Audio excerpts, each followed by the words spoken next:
ലോക സാഹിത്യത്തിൽ ഏറ്റവുമധികം വായിക്കപ്പെട്ട ഒരപൂർവ കഥാപരമ്പരയാണ് ആയിരത്തൊന്ന് രാവുകൾ എന്ന അറേബ്യൻ കഥകൾ.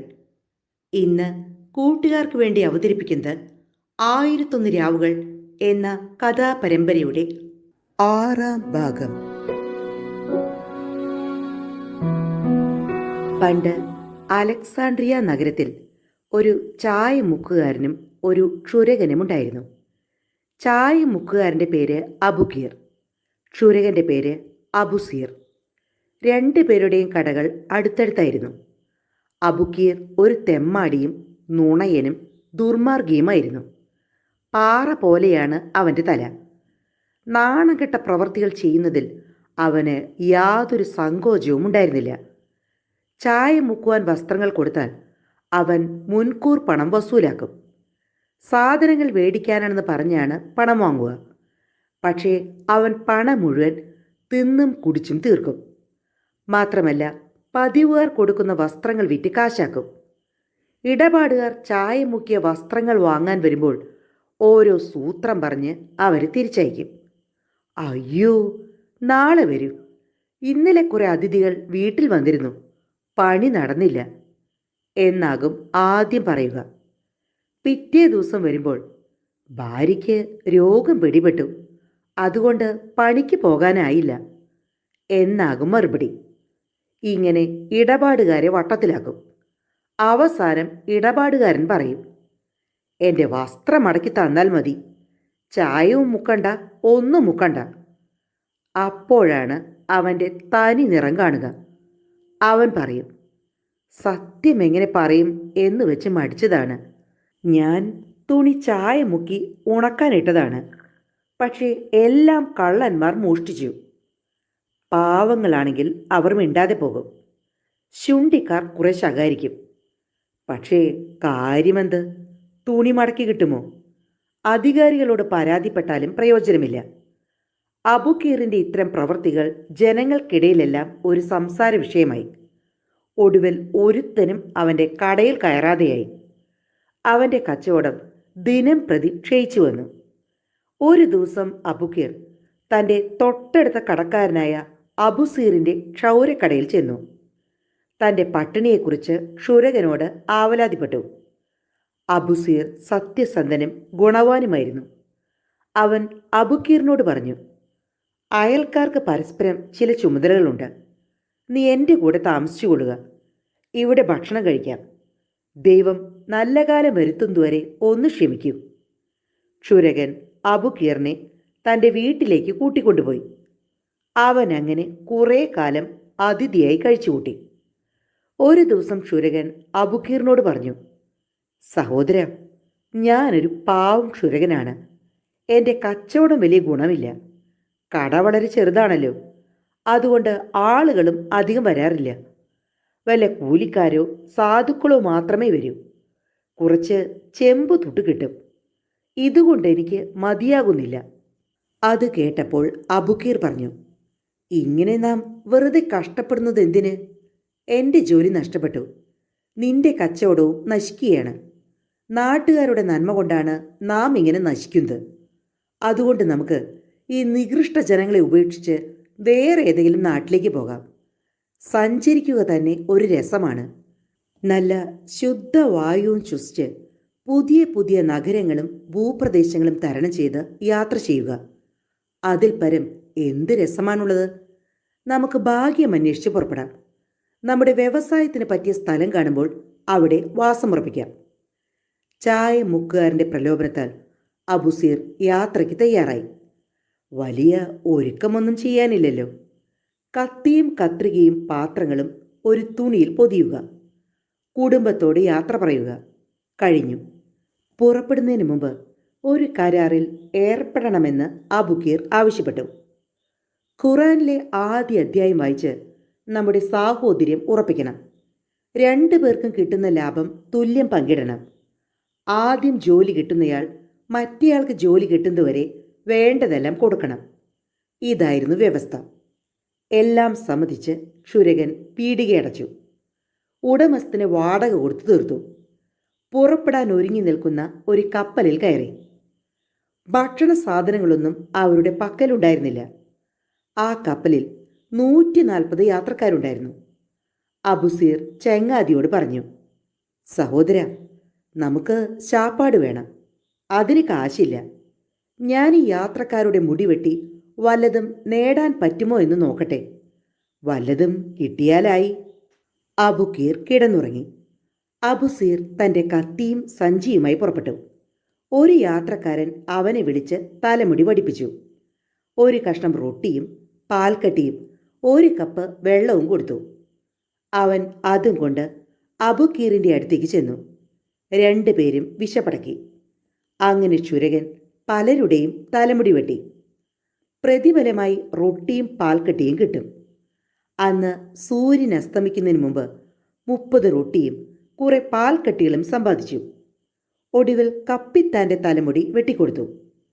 ക്ഷുരകൻ കപ്പിത്താനോട് തങ്ങൾക്ക് യാത്രയ്ക്കാവശ്യമായ ഭക്ഷണ സാധനങ്ങളില്ലെന്ന് ആവലാതിപ്പെട്ടു. തൻ്റെ കൂടെ അത്താഴം കഴിച്ചുകൊള്ളാൻ കപ്പിത്താൻ ഇരുവർക്കും അനുമതി നൽകി.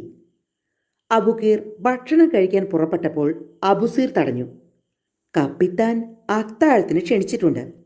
അതുകൊണ്ട് നമുക്ക് ഈ റൊട്ടിയും പാൽക്കട്ടിയും എടുത്ത് കരുതി വയ്ക്കാം. തനിക്കൊരു കടൽ ചുരുക്ക് കാരണം തല പൊക്കാൻ വയ്യെന്നും പറഞ്ഞ അബുക്കീർ ക്ഷുരകൻ കൊണ്ടുവന്ന റൊട്ടികളും മറ്റും വാരി വലിച്ച് തിന്നാൻ തുടങ്ങി. ആ തീറ്റി പണ്ടത്തിൻ്റെ ആർത്തി കണ്ടാൽ ആരും ഭയപ്പെട്ടു പോകും. അതിനിടയിൽ ഒരു നാവികൻ വന്ന് കപ്പിത്താൻ അവരെ വിളിക്കുന്നതായി അറിയിച്ചു. അബുക്കീർ തനിക്ക് നടക്കുവാൻ ശക്തിയില്ലെന്ന് പറഞ്ഞ് ചുരുണ്ടുകൂടി കിടന്നു. അബുസീർ ചെന്നപ്പോൾ കപ്പിത്താൻ 10-20 വിധത്തിലുള്ള രസികൻ ഭക്ഷ്യ സാധനങ്ങൾ മേശപ്പുറത്ത് സജ്ജമാക്കിയിരുന്നു. അബുക്കീർ എന്താണ് വരാത്തതെന്ന് കപ്പിത്താൻ അന്വേഷിച്ചു. ക്ഷുരകനും കപ്പിത്താനും കൂട്ടുകാരും കൂടി സുഖമായി ഭക്ഷണം കഴിച്ചു. അബുസീർ മടങ്ങിയപ്പോൾ കൂട്ടുകാരന് കൊടുക്കാൻ കപ്പിത്താൻ കുറെ ഭക്ഷണ സാധനങ്ങൾ കൊടുത്തയച്ചു. അബുസീർ വന്നു നോക്കിയപ്പോൾ അബുക്കീർ പാൽക്കട്ടിയും റൊട്ടിയും വെട്ടി വിഴുങ്ങുകയായിരുന്നു. കപ്പിത്താൻ കൊടുത്തയച്ച സാധനങ്ങളും അവൻ വാരി വലിച്ചു തിന്നു. പാത്രം അല്പനിമിഷങ്ങൾക്കുള്ളിൽ കാലിയാക്കി. ആ തീറ്റിപ്പണ്ടം അരനിമിഷത്തിനുള്ളിൽ സുഖനിദ്രയിലാണ്ടു. ദിവസവും ഇങ്ങനെ അബുക്കീർ താടി വടിച്ചും തല വടിച്ചും വിശപ്പടക്കാനുള്ള വക സമ്പാദിക്കും. അബുക്കീർ എല്ലാം തിന്നു തീർക്കും. രാത്രി കപ്പിത്താൻ്റെ വക വിഭവസമൃദ്ധമായ സദ്യയും ലഭിക്കും. ഇങ്ങനെ 20 ദിവസം കഴിഞ്ഞു. 21-ാം ദിവസം രാവിലെ അവർ ഒരു തീരത്തെത്തി. അബുസീറും അബുക്കീറും സത്രത്തിൽ ഒരു മുറിയെടുത്തു. 2 പായും തലേണയും വാങ്ങി. അബുക്കീർ തനിക്ക് കടൽ ചൊരുക്കിൻ്റെ ഉപദ്രവം വിട്ടിട്ടില്ലെന്ന് പറഞ്ഞ് ആ മുറിയിൽ കയറി കിടന്നു. പാവം അബുസീർ തൻ്റെ സഞ്ചിയുമായി നഗരത്തിലേക്ക് പുറപ്പെട്ടു. ആദ്യം തെരുവിൻ്റെ മൂലകളിൽ കണ്ട പോർട്ടർമാരുടെയും തൂപ്പുകാരുടെയുമൊക്കെ തലമുടി വെട്ടി. ക്ഷൗരകർമ്മത്തിൽ അവനുള്ള നൈപുണ്യം മനസ്സിലാക്കിയ വ്യാപാരികളിൽ പലരും അവനെ സമീപിക്കാൻ തുടങ്ങി. അങ്ങനെ അബുസീർ തുടർച്ചയായി പണിയെടുത്ത് അബുക്കീറിന് തീറ്റിക്കൊണ്ടിരുന്നു. 40 ദിവസം കഴിഞ്ഞു. 41-ാം ദിവസം പാവം ക്ഷുരകന് പനി പിടിപെട്ടു. പുറത്തേക്കിറങ്ങാൻ നിവൃത്തിയില്ലാതെ അവൻ കുഴങ്ങി. എന്നിട്ടും അവൻ സത്രം കാവൽക്കാരനോട് പറഞ്ഞ് അബുക്കീറിന് വേണ്ട ഭക്ഷണ സാധനങ്ങൾ വരുത്തി കൊടുത്തു. അബുസീറിൻ്റെ രോഗം അനുദിനം വഷളായി തുടങ്ങി. ക്ഷുരകൻ ഏതാണ്ട് അബോധാവസ്ഥയിലായി. അബുക്കീറിന് വിശപ്പ് സഹിക്കാൻ വയ്യ. ആ ദുഷ്ടൻ എന്തെങ്കിലും തിന്നാൻ കിട്ടുമോ എന്ന് നോക്കാൻ മുറി മുഴുവൻ തപ്പി. കൂട്ടുകാരൻ്റെ വസ്ത്രങ്ങളും എടുത്ത് പരിശോധിച്ചു. അവസാനം അബുസീറിൻ്റെ കീശയിൽ നിന്ന് ഒരു ചെറിയ പെട്ടിയും കുറെ ചെമ്പ് തുട്ടുകളും കിട്ടി. അബുസീർ ബുദ്ധിമുട്ടി സമ്പാദിച്ചതായിരുന്നു അത്. അതുകൊണ്ട് അബുക്കീർ പുറത്തേക്ക് കടന്നു. അവൻ നേരെ പോയത് പലഹാരക്കടയിലേക്കാണ്. വയറ് നിറഞ്ഞപ്പോൾ അവൻ ചന്തയിൽ ചുറ്റിത്തിരിയാൻ തുടങ്ങി. നഗരത്തിൻ്റെ പ്രത്യേകതകൾ കണ്ട് അവൻ അമ്പരന്ന് പോയി. പ്രധാന വിശേഷം അവിടുത്തെ ജനങ്ങൾ നീല വസ്ത്രവും വെള്ള വസ്ത്രവും മാത്രമേ ധരിച്ചിരുന്നുള്ളൂ എന്താണ്. കടകളിലെല്ലാം ഈ നിറത്തിലുള്ള വസ്ത്രങ്ങളെ ഉണ്ടായിരുന്നുള്ളൂ. തുണികൾ മാത്രമല്ല, സുഗന്ധ സാമഗ്രികളും സർബത്തും എന്നു വേണ്ട എല്ലാം നീല അല്ലെങ്കിൽ വെള്ള. ഒരു ചായ മുക്കുകാരൻ്റെ പീടിക വഴിയിൽ കണ്ടു. അവിടെ അലക്കി വെച്ചിരിക്കുന്ന ചായത്തിൻ്റെ നിറവും നീലയായിരുന്നു. അബുക്കീർ ആ ചായ മുക്കുകാരൻ്റെ പീടികയിലേക്ക് ചെന്നു. കയ്യിലുള്ള തൂവാല എടുത്ത് കാണിച്ച് അത് ചായ മുക്കുവാൻ എത്ര പൈസ വേണമെന്ന് ചോദിച്ചു. 20 നാണയം. 20 നാണയമോ? ഒരു തൂവാല വെറും നീല നിറത്തിൽ മുക്കാൻ? ഞങ്ങളുടെ നാട്ടിൽ നാണയമേ വേണ്ടു ഇതിന്. എന്നാൽ സ്വന്തം നാട്ടിൽ പോയിട്ട് മുക്കിയാൽ മതി, ഇവിടെ പറ്റില്ല. എന്തെങ്കിലും ആകട്ടെ, എനിക്ക് ചുവന്ന നിറം വേണം. ചുവപ്പോ? ഞങ്ങളങ്ങനെ ഒരു നിറത്തെക്കുറിച്ച് കേട്ടിട്ടേയില്ല. എന്നാൽ മഞ്ഞ, അല്ലെങ്കിൽ പച്ച? അബുക്കീർ അങ്ങനെ പല നിറങ്ങളുടെ പേരുകളും പറഞ്ഞു നോക്കി.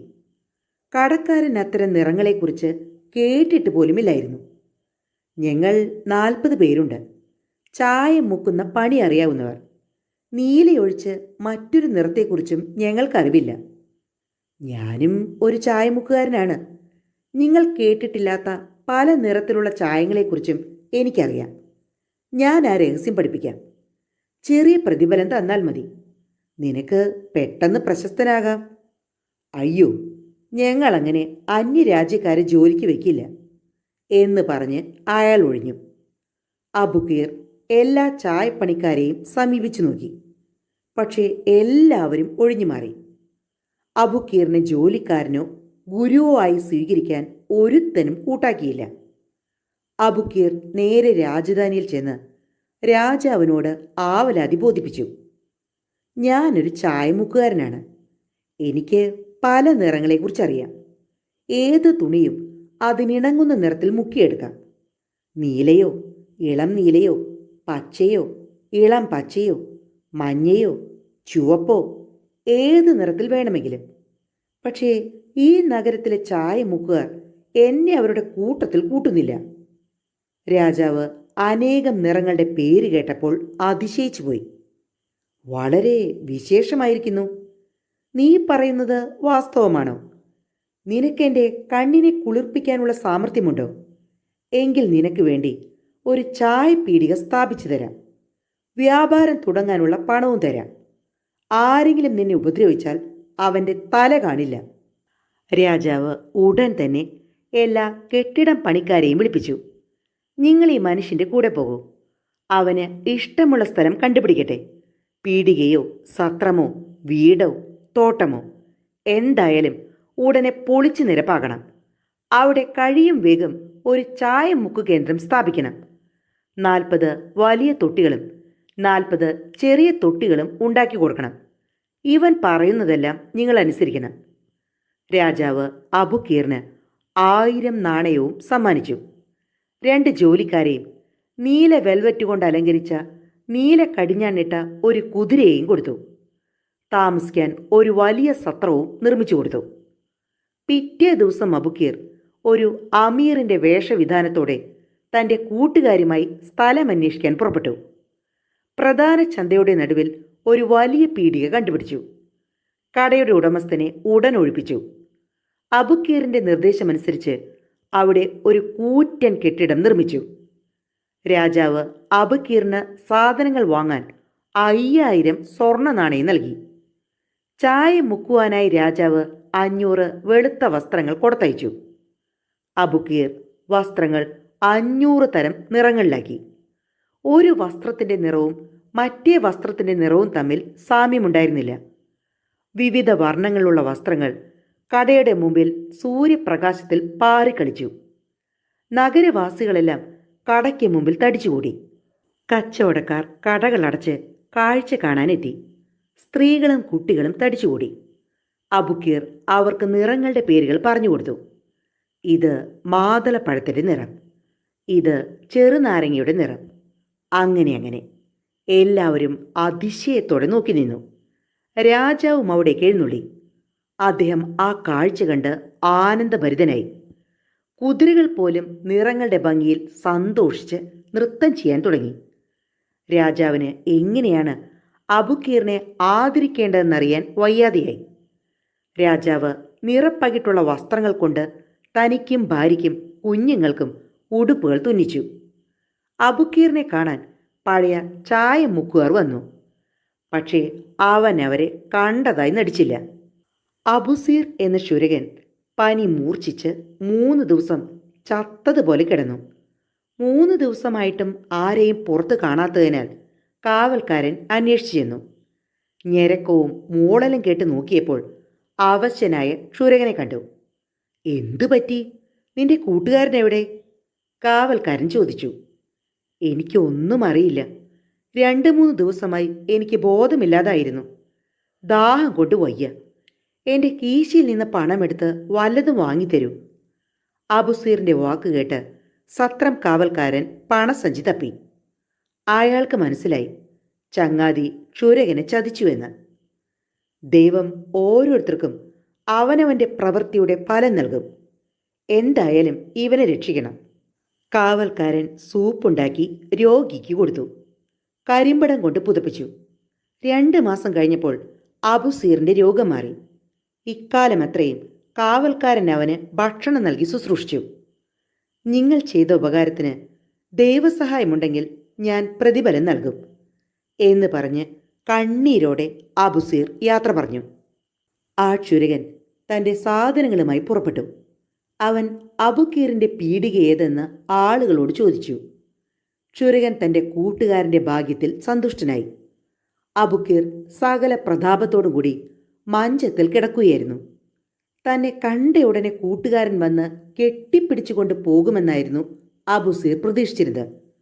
പക്ഷേ അബുക്കീർ അബുസീറിനെ കണ്ടയുടനെ അടിമകളെ വിളിച്ച് അയാളെ അടിച്ചോടിക്കാൻ കൽപ്പിക്കുകയാണ് ചെയ്തത്.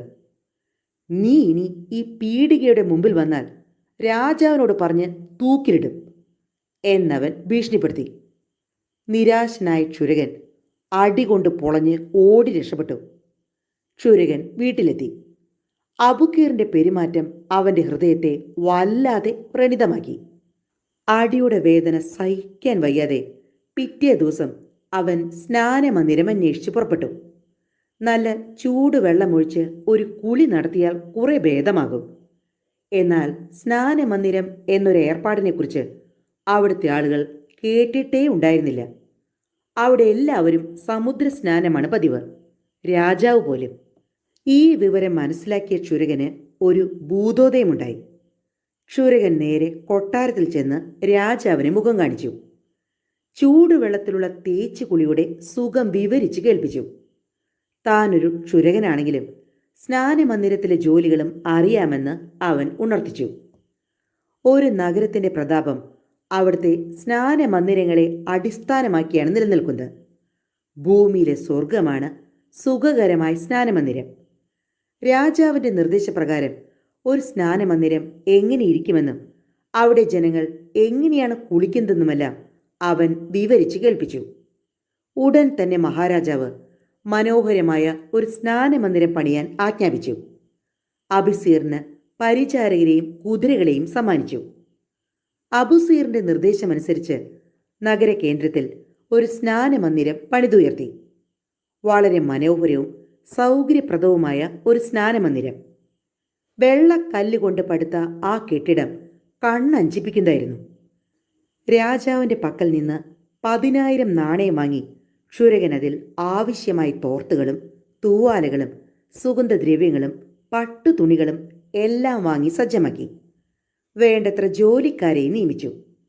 അബുസീർ പാത്രങ്ങളിൽ വെള്ളം ചൂടാക്കി. സ്വർണ്ണ പാത്രങ്ങളിൽ സുഗന്ധദ്രവ്യങ്ങൾ ജ്വലിപ്പിച്ചു. ജലധാരകൾ പ്രവർത്തിച്ചു തുടങ്ങി. അവയുടെ മധുര സംഗീതവും ഹൃദ്യമായ സുഗന്ധങ്ങളും ആളുകളെ വശീകരിച്ചു. രാജാവും മന്ത്രിമാരും അമീറുകളും കവാടത്തിലെത്തിയപ്പോൾ തന്നെ മായികമായ ഒരാകർഷണത്തിന് വിധേയരായി. അബുസീർ രാജാവിനെ ആദ്യത്തെ മുറിയിലേക്ക് ആനയിച്ചു. പീഠത്തിലെത്തി. വസ്ത്രങ്ങൾ അഴിച്ചു. തല മുതൽ കാല് വരെ തോർത്തുകൾ കൊണ്ട് പൊതിഞ്ഞു. കാലിൽ മുട്ടിച്ചെരുപ്പുകൾ അണിയിച്ച് 2ാമത്തെ മുറിയിലേക്ക് ആനയിച്ചു.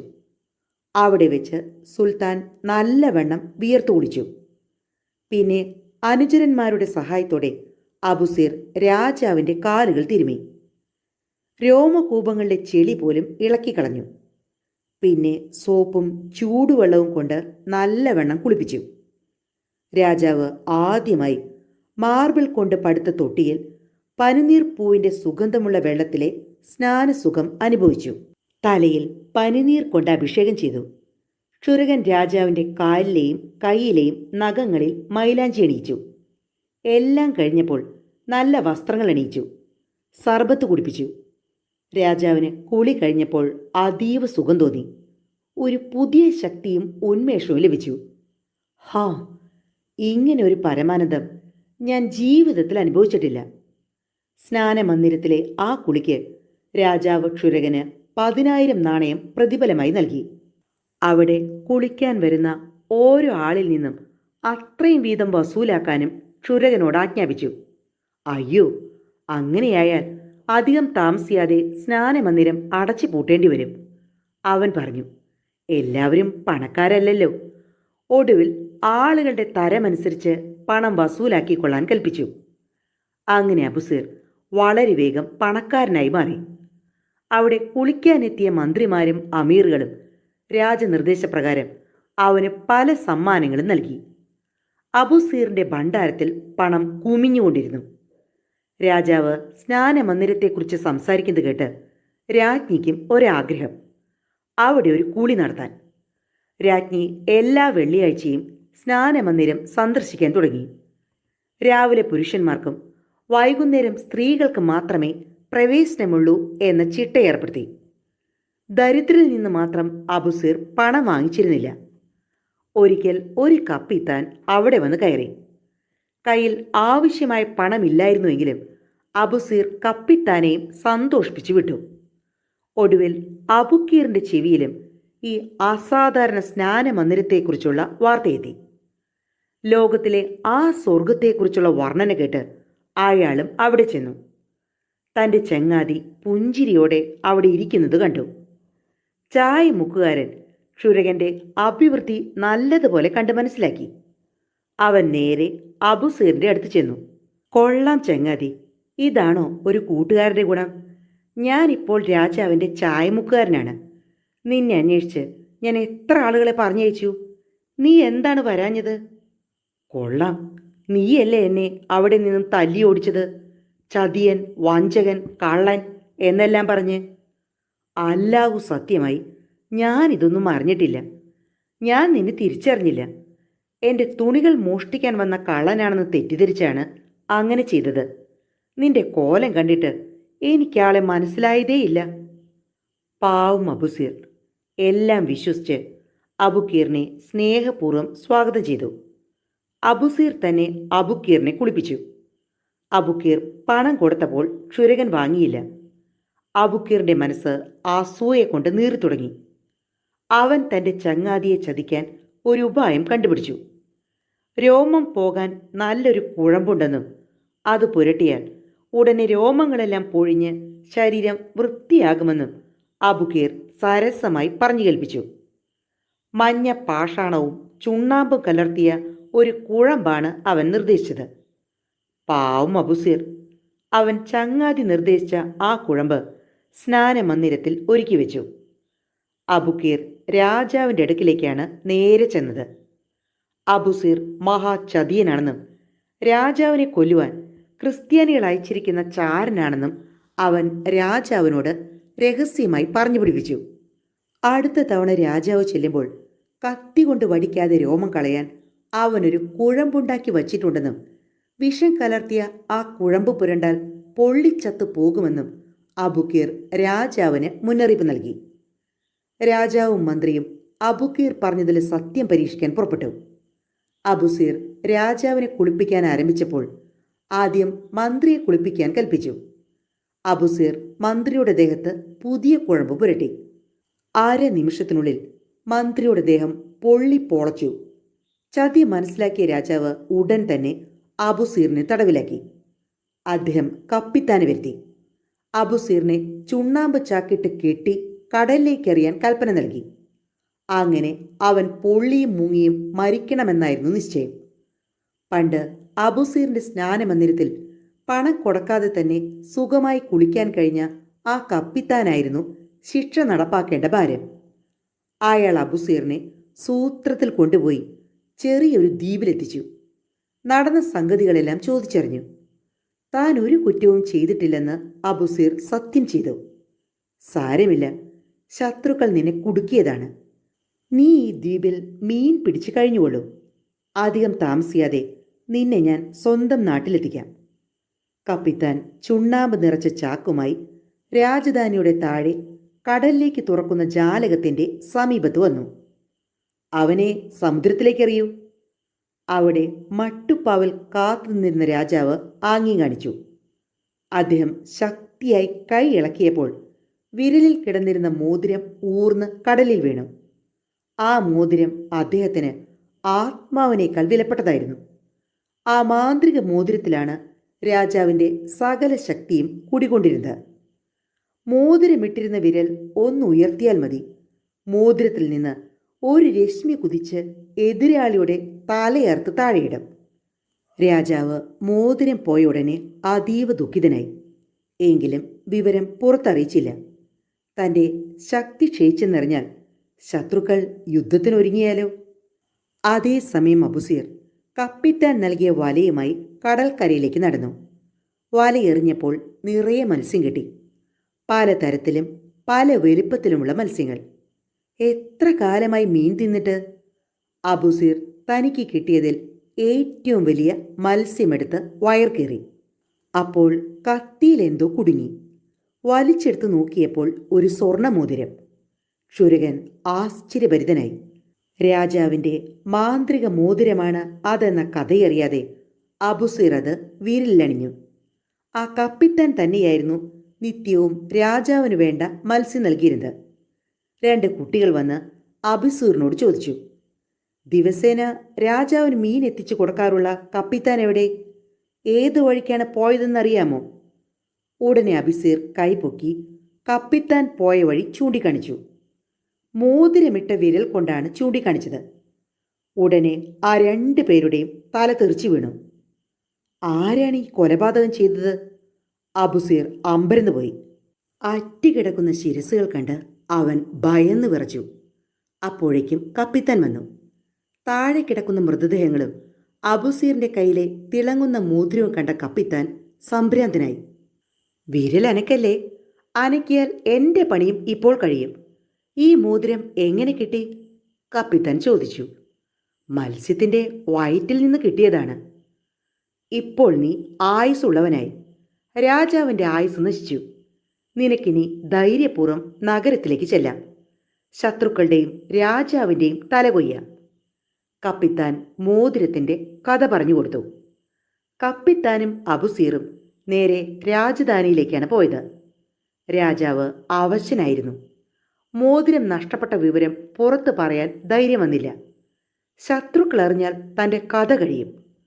അബുസീറിനെ കണ്ടയുടൻ രാജാവ് ക്ഷോഭിച്ചു. എടാ ദുഷ്ട, നീ എങ്ങനെ കടലിൽ നിന്നും രക്ഷപ്പെട്ടു? ദൈവം നമ്മളെക്കാൾ വലിയവനാണ്, ക്ഷുരകൻ പറഞ്ഞു. ഞാൻ കപ്പിത്താനെ സൗജന്യമായി കുളിപ്പിച്ചതിന് അയാൾ എൻ്റെ ജീവൻ രക്ഷിച്ചു. തുടർന്ന് അബുസീർ സംഭവങ്ങളെല്ലാം വിവരിച്ചു.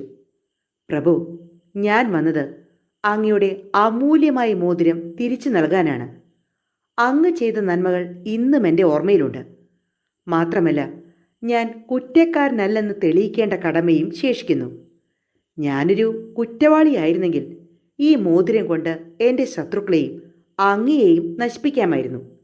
ദയവ് ചെയ്ത് ഞാൻ ചെയ്ത തെറ്റിൻ്റെ പശ്ചാത്തലം കൂടി ശ്രദ്ധാപൂർവം മനസ്സിലാക്കണം. ഇതാണ് എൻ്റെ പ്രാർത്ഥന. ക്ഷുരകൻ മോതിരം രാജാവിന് സമർപ്പിച്ചു. അദ്ദേഹം ഉടനെ അതെടുത്ത് വിരലിലണിഞ്ഞു. ജീവൻ നേരെ വീണു. ദീർഘനിശ്വാസം ചെയ്തു. അദ്ദേഹം സ്നേഹാദരങ്ങളോടെ അബുസീറിനെ ആശ്ലേഷിച്ചു. തീർച്ചയായും നീ വളരെ നല്ലവനാണ്. ഞാൻ ചെയ്ത അപരാധത്തിന് മാപ്പ് ചോദിക്കുന്നു. മറ്റൊരുത്തനായിരുന്നെങ്കിൽ ഈ മോതിരം എനിക്ക് തിരിച്ചു തരില്ലായിരുന്നു. രാജാവിന് അബുസീറിന്റെ നിരപരാധിത്വം നല്ലതുപോലെ ബോധ്യമായി. അബുക്കീർ എന്ന ചായ മുക്കുകാരൻ്റെ ചതിപ്രയോഗം മനസ്സിലായപ്പോൾ രാജാവിൻ്റെ ദേഷ്യം ആളിക്കത്തി. മഹാരാജാവേ, ഞാനൊരു ക്രിസ്ത്യൻ രാജാവിനെയും അറിയില്ല. ഞാൻ അങ്ങനെ ഒരു ദേശത്ത് കാല് കുത്തിയിട്ട് പോലുമില്ല. തുടർന്ന് അബുസീറും ചായപ്പണിക്കാരനായ അബുക്കീറും കൂടി അലക്സാണ്ട്രിയയിൽ നിന്നും പുറപ്പെടാനുണ്ടായ സാഹചര്യവും തുടർന്നുണ്ടായ അനുഭവങ്ങളും വിവരിച്ചു. അബുക്കീറിനെ കൈയും കാലും കെട്ടി തൻ്റെ മുമ്പിൽ ഹാജരാക്കുവാൻ രാജാവ് കൽപ്പിച്ചു.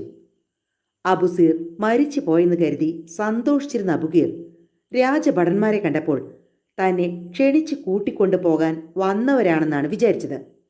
പക്ഷേ അവർ അയാളെ പിടിച്ചു കെട്ടി മർദ്ദിച്ചു. അയാൾ വാവിട്ട് കരഞ്ഞു. രാജസന്നിധിയിലെത്തിയപ്പോൾ അബുക്കീറിന് തൻ്റെ കണ്ണുകളെ വിശ്വസിക്കാൻ കഴിഞ്ഞില്ല. അബുസീർ രാജാവിൻ്റെ വലതുവശത്ത് പ്രതാപവാനായിരിക്കുന്നു. രാജകൽപ്പനയനുസരിച്ച് കിങ്കരന്മാർ അബുക്കീറിനെ കുമ്മായ ചാക്കിലിട്ട് കെട്ടി കടലിലെറിഞ്ഞു. തൻ്റെ ചങ്ങാതിയുടെ കുറ്റം പുറത്ത് ദയ കാണിക്കണമെന്ന് അബുസീർ അപേക്ഷിച്ചുവെങ്കിലും രാജാവ് അത് ചെവികൊണ്ടില്ല. ഷെഹ്റസാദ് രാജകുമാരി അടുത്ത കഥയിലേക്ക് കടന്നു. വളരെ വളരെ കാലം മുമ്പ് ഗ്രീസിൽ പണ്ഡിതനായ ഒരു സന്യാസി ഉണ്ടായിരുന്നു, ദാനിയൽ. അദ്ദേഹത്തിന് അനവധി ശിഷ്യന്മാരുമുണ്ടായിരുന്നു. പക്ഷേ ആ ഗുരുവര്യൻ്റെ വിപുലമായ പുസ്തക സമ്പത്ത് ഏറ്റെടുക്കാൻ അനന്തരാവകാശിയായി ഒരു പുത്രനുണ്ടായിരുന്നില്ല. ദാനിയൽ കാരുണ്യവാനായ ദൈവത്തിൻ്റെ പടിക്കൽ മുട്ടിവിളിച്ചു. ആ കരുണാനിധി കണ്ണു തുറന്നത് സന്യാസിയുടെ വാർദ്ധക്യകാലത്താണ്. വാർദ്ധക്യത്തിൻ്റെ അങ്ങേയറ്റത്തെത്തിയ ആ പണ്ഡിതൻ ഗർഭവതിയായ ഭാര്യയെ കണ്ടിട്ട് തന്നെത്താൻ പറഞ്ഞു, എൻ്റെ മരണം അടുത്തു കഴിഞ്ഞു. പിറക്കുന്ന കുഞ്ഞ് ചിലപ്പോൾ ആണാകും. ആവശ്യം വരുമ്പോൾ എൻ്റെ ഗ്രന്ഥസമ്പത്ത് കൊണ്ട് ഉപകാരമുണ്ടാകുമോ എന്ന് തീർച്ചയില്ല. വൃദ്ധൻ തൻ്റെ പാണ്ഡിത്യം ഏതാനും താളുകളിലേക്ക് പകർന്നു. 5000 കയ്യെഴുത്ത് പ്രതികൾ സംക്ഷേപിച്ച് 5 താളുകളിൽ ഒതുക്കി. എഴുതി കഴിഞ്ഞപ്പോൾ വീണ്ടും വായിച്ചു നോക്കി. പോരാ, വീണ്ടും ചുരുക്കണമെന്ന് തോന്നി. 1 മാസത്തെ പ്രയത്നം കൊണ്ട് ആ 5 താളുകളിൽ എഴുതിയിരിക്കുന്നത് ചുരുക്കി ഒരേ ഒരു താളിലൊതുക്കി. തൻ്റെ അന്ത്യം അടുത്തെന്ന് മനസ്സിലാക്കിയ അദ്ദേഹം ആ കയ്യെഴുത്ത് ഗ്രന്ഥങ്ങൾ മുഴുവൻ കടലിലേക്കെറിഞ്ഞു. ആ ഒരു കടലാസ് മാത്രം സൂക്ഷിച്ചു വെച്ചു. ഗർഭവതിയായ ഭാര്യയോട് വൃദ്ധൻ പറഞ്ഞു, എൻ്റെ സമയമായി. ദൈവം തന്ന കുഞ്ഞിനെ കാണാനുള്ള ഭാഗ്യം എനിക്കില്ല. അത് വളരുമ്പോൾ പൂർവിക സമ്പത്തായി ഈ ലിഖിതം കൊടുക്കണം. പിതാവിൻ്റെ സമ്പത്ത് ആവശ്യപ്പെടുമ്പോൾ മാത്രമേ ഇത് കൊടുക്കാവൂ. ഇതിലെഴുതിയിരിക്കുന്നത് വായിക്കാനും അർത്ഥം മനസ്സിലാക്കാനും സാധിച്ചാൽ അവൻ ഏറ്റവും വലിയ ബുദ്ധിമാനായി തീരും. ഞാൻ അവനെ ഹാസീബ് എന്ന് വിളിക്കാൻ ആഗ്രഹിക്കുന്നു. ദാനിയൽ അധികം താമസിയാതെ അന്ത്യശ്വാസം വലിച്ചു. ശിഷ്യന്മാർ ശവസംസ്കാര യാത്രയിൽ ദുഃഖാകുലരായി പങ്കുകൊണ്ടു. ദാനിയലിൻ്റെ ഭാര്യ ഒരാൺകുട്ടിയെ തന്നെ പ്രസവിച്ചു. പിതാവിൻ്റെ ആഗ്രഹമനുസരിച്ച് അവന് ഹാസീബ് എന്ന് പേരുമിട്ടു. അമ്മ ജ്യോതിഷ വിദഗ്ധരെ വരുത്തി. അവർ പ്രവചിച്ചു, നിങ്ങളുടെ മകൻ ബാല്യത്തിൽ പറ്റാവുന്ന ഒരു അപകടത്തിൽ നിന്നും രക്ഷപ്പെട്ടാൽ ദീർഘകാലം ജീവിക്കും. മാത്രമല്ല വലിയ പണ്ഡിതനും ധനികനുമായി തീരും. കുട്ടിക്ക് 5 വയസ്സായി. അമ്മ അവനെ വിദ്യാലയത്തിലേക്ക് അയച്ചു. പക്ഷേ അവൻ വിദ്യാലയത്തിൽ നിന്ന് ഒന്നും തന്നെ പഠിച്ചില്ല. അങ്ങനെയായപ്പോൾ ആ പഠിപ്പ് നിർത്തി. വല്ല ജോലിയിലും ഏർപ്പെടുത്താമെന്നാണ് അമ്മ ആഗ്രഹിച്ചത്. പക്ഷേ ആ മടിയൻ അതിനും കൂട്ടാക്കിയില്ല. 15 വയസ്സുവരെ അവൻ അങ്ങനെ പഠിക്കാതെ മേലനങ്ങാതെ അമ്മ കൊടുക്കുന്നതും കഴിച്ച് ജീവിച്ചു. ആ സ്ത്രീ മകൻ്റെ കാര്യമോർത്ത് കരഞ്ഞു. എന്ത് കാര്യം? ഒടുവിൽ അയൽക്കാർ അവരോട് പറഞ്ഞു, കല്യാണം കഴിപ്പിക്കൂ. അപ്പോൾ ജോലി വേണമെന്നൊക്കെ തോന്നിക്കൊള്ളും. ഭാര്യയെ പുലർത്തണ്ടേ? അമ്മ അവരുടെ ഉപദേശമനുസരിച്ച് പൊരുത്തമുള്ളൊരു പെൺകുട്ടിയെ തേടിക്കൊണ്ടുവന്നു. വിവാഹവും കഴിപ്പിച്ചു. ഹാസീബിന് ഭാര്യയെ ഇഷ്ടമായി. പക്ഷേ എന്നിട്ടും അവൻ ജോലിയൊന്നും ചെയ്യാൻ ഭാവമില്ല. അയൽക്കാരിൽ ചില വിറകുവെട്ടുകാരുണ്ടായിരുന്നു. അവർ ആ അമ്മയോട് പറഞ്ഞു, ഒരു കഴുതയെ വാങ്ങൂ. കുറെ കയറും ഒരു കോടാലിയും കൂടി വേണം. മകനെ ഞങ്ങളുടെ കൂടെ വിടും. വിറക് വെട്ടി പഠിക്കട്ടെ. കിട്ടുന്നതിൽ ഒരു പങ്ക് അവന് കൊടുക്കാം. ഹാസീബിൻ്റെ മാതാവ് കഴുതയെ വാങ്ങി. കയറും കോടാലിയും വാങ്ങി. ഹാസീബിനെ മരം വെട്ടുകാരുടെ കൂടെ പറഞ്ഞയച്ചു. തങ്ങളുടെ ഗുരുവിൻ്റെ പുത്രനാണല്ലോ. അവർ ഹാസീബിനെ വേണ്ടത്ര മനസ്സിരുത്തി മലയിലേക്ക് കൂട്ടിക്കൊണ്ടുപോയി. വിറക് വെട്ടാനും കഴുതപ്പുറത്ത് കെട്ടി ഒതുക്കി കൊണ്ടുവരാനുമൊക്കെ അവർ പഠിപ്പിച്ചു. ജോലി അവന് ഇഷ്ടപ്പെട്ടു. ഒരു ദിവസം പർവ്വതപ്രാന്തത്തിൽ വിറക് വെട്ടി നിൽക്കുമ്പോൾ പെട്ടെന്ന് കൊടുങ്കാറ്റ് വീശി. കനത്ത മഴ പെയ്തു. അവർ ഒരു ഗുഹയ്ക്കുള്ളിൽ കയറിയിരുന്നു. ദുസ്സഹമായ തണുപ്പ്. കുറെ വിറക് കൂട്ടി തീയിട്ടു. എല്ലാവരും തീ കായാനിരുന്നു. ഹാസിബ് തെല്ലകലെ വിറക് ചീളുകൾ കൊത്തി അടർത്തിക്കൊണ്ടിരുന്നു. പെട്ടെന്ന് അവൻ്റെ കോടാലി എന്തിലോ ചെന്ന് തട്ടി ഒരു ശബ്ദമുണ്ടാക്കി. അടിയിലൊരു പൊത്തുണ്ടാകുമെന്ന് തോന്നി. കാലുകൊണ്ട് മണ്ണു നീക്കി നോക്കിയപ്പോൾ ഒരു മാർബിൾ പലകം. അതിൻ്റെ നടുവിൽ ഒരു ചെമ്പ് വളയവുമുണ്ട്. ഹാസിബ് കൂട്ടുകാരെ വിളിച്ചു. എല്ലാവരും കൂടി ആ പലക മാറ്റി. ആഴത്തിലൊരു ഗുഹ. ഉള്ളിൽ അതിപുരാതനങ്ങളായ അസംഖ്യം ഭരണികൾ. എല്ലാം വരി വരിയായി നിരന്നിരിക്കുന്നു. അവർ ഹാസിബിൻ്റെ അരയിൽ കയറിട്ട് ആ പൊത്തിലേക്ക് ഇറക്കി. അവൻ കോടാലി കൊണ്ട് ആ ഭരണി തുറന്നു നോക്കി. മഞ്ഞ നിറത്തിലുള്ള തേനായിരുന്നു അവയിലെല്ലാം. വിറക് വെട്ടുകാരോട് ആ വിവരം വിളിച്ചു പറഞ്ഞു. അവർക്ക് നിരാശയായി. കനത്ത നിധി ലഭിക്കുമെന്നാണ് കരുതിയത്. ഭരണിയിൽ തേനാണത്രേ. എന്തെങ്കിലും ആകട്ടെ, കിടച്ചത് കല്യാണം. ഹാസിബ് എല്ലാ ഭരണികളും പൊക്കിയെടുത്തു കൊടുത്തു. കൂട്ടുകാർ ഭരണിയും കൊണ്ട് നടന്നു. അവർ ഹാസിബിനെ അഗാധമായ ആ ഗുഹയിൽ ഉപേക്ഷിച്ചു. അവനെ പൊക്കിയെടുത്താൽ അവനും പങ്ക് കൊടുക്കേണ്ടി വരും. അവനെക്കൊണ്ട് ഒരു ഉപയോഗവുമില്ല. അവിടെ കിടന്ന് ചാകട്ടെ. അവർ ഹാസിബിൻ്റെ അമ്മയോട് പറഞ്ഞത് ഇങ്ങനെയാണ്. മലയിൽ വെച്ച് വലിയ കൊടുങ്കാറ്റുണ്ടായി. പാവം ഹാസിബിൻ്റെ കഴുത കൊടുങ്കാറ്റ് വന്നപ്പോൾ വിരണ്ടോടി. ഹാസിബ് പിന്നാലെ ഓടി. ഞങ്ങളൊരു കുഴിയിൽ ഒളിച്ചു. കാരക്കേടിന് ഒരു ചെന്നായി ചാടി വീണ് ഹാസിബിനെയും കഴുതയെയും കടിച്ചു കയറി. കുറച്ച് ചോരയും എല്ലും മാത്രമേ ബാക്കിയുള്ളൂ. ആ പാവപ്പെട്ട സ്ത്രീ പൊട്ടിക്കരഞ്ഞു. മരം വെട്ടുകാർ തേൻ ചന്തയിൽ കൊണ്ടുപോയി വിറ്റു. എല്ലാവരും ഓരോ പീടിക വാങ്ങി കച്ചവടം തുടങ്ങി.